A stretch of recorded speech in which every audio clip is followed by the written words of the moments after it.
প্রিয় বন্ধুরা, চারজন নবী যারা এখনও দুনিয়ায় জীবিত রয়েছেন, সেই চারজন নবী কারা এবং আল্লাহ তাআলা তাদের কি কি ক্ষমতা দিয়েছেন, আপনাদের মধ্যে যারা জানেন তারা অবশ্যই কমেন্ট করতে ভুলবেন না। আর যারা জানেন না তারা ভিডিওটি শেষ পর্যন্ত দেখতে থাকুন।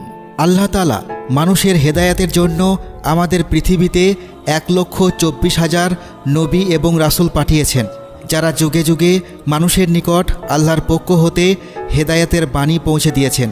এবং আল্লাহর শেষ নবী হজরত মুহাম্মদ মুস্তাফা সাল্লাল্লাহু আলাইহি ওয়াসাল্লামের ইন্তেকালের পর নবীদের আগমনের এই সিলসিলা চিরতরে বন্ধ হয়ে গেছে। কিন্তু এই 1,24,000 নবীর মধ্যে চারজন নবী এমন আছেন যারা আজও পর্যন্ত জীবিত আছেন এবং যাদেরকে আল্লাহ তাআলা তাদের জীবিত অবস্থাতেই তুলে নিয়েছেন।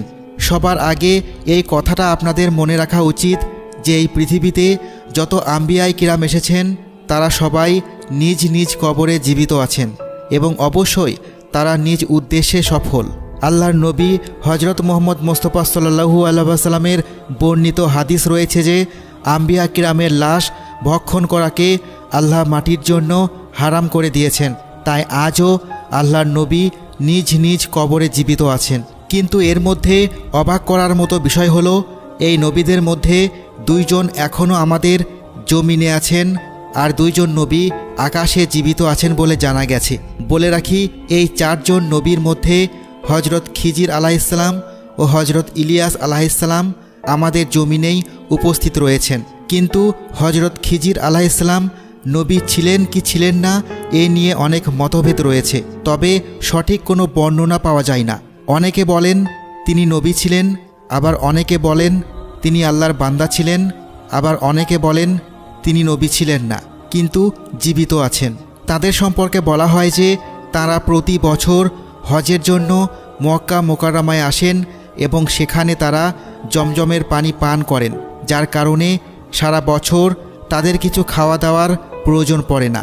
আপনাদের জানানোর জন্য বলে রাখি, আল্লাহ তাআলা হজরত ইলিয়াস আলাইহিসসালামকে পাহাড়সমূহ এবং সমস্ত জন্তু জানোয়ারদের উপর কর্তৃত্ব করার শাসন ক্ষমতা দান করেছেন, অর্থাৎ পাহাড় ও জানোয়াররা তার নির্দেশ পালন করত।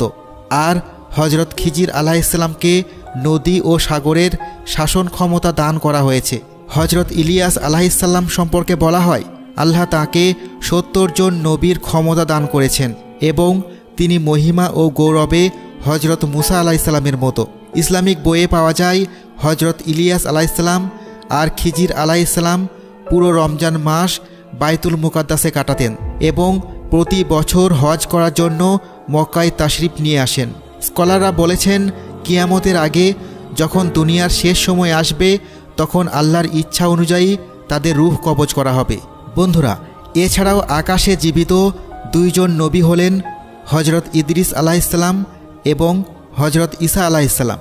হজরত ইদ্রিস আলাইহিসসালাম সম্পর্কে বলা হয় যে তিনি প্রথম ব্যক্তি ছিলেন যিনি প্রথমবারের মতো কাপড় বুনেছিলেন এবং সেলাই করেছিলেন। তার আগে মানুষেরা জীবজন্তুর চামড়া পরিধান করত।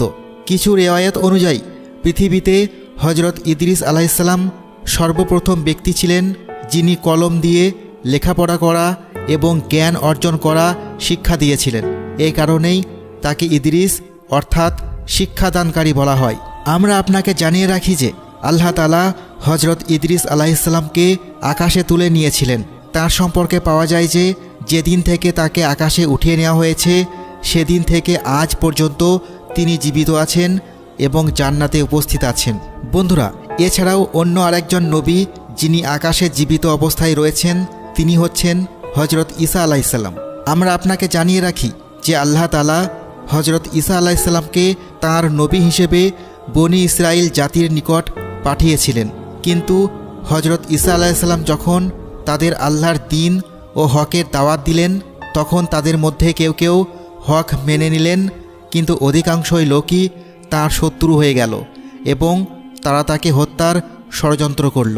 তারা এমন ষড়যন্ত্র করল যে কোনো না কোনোভাবে হজরত ঈসা আলাইহিসসালামকে ক্রুশবিদ্ধ করা হোক।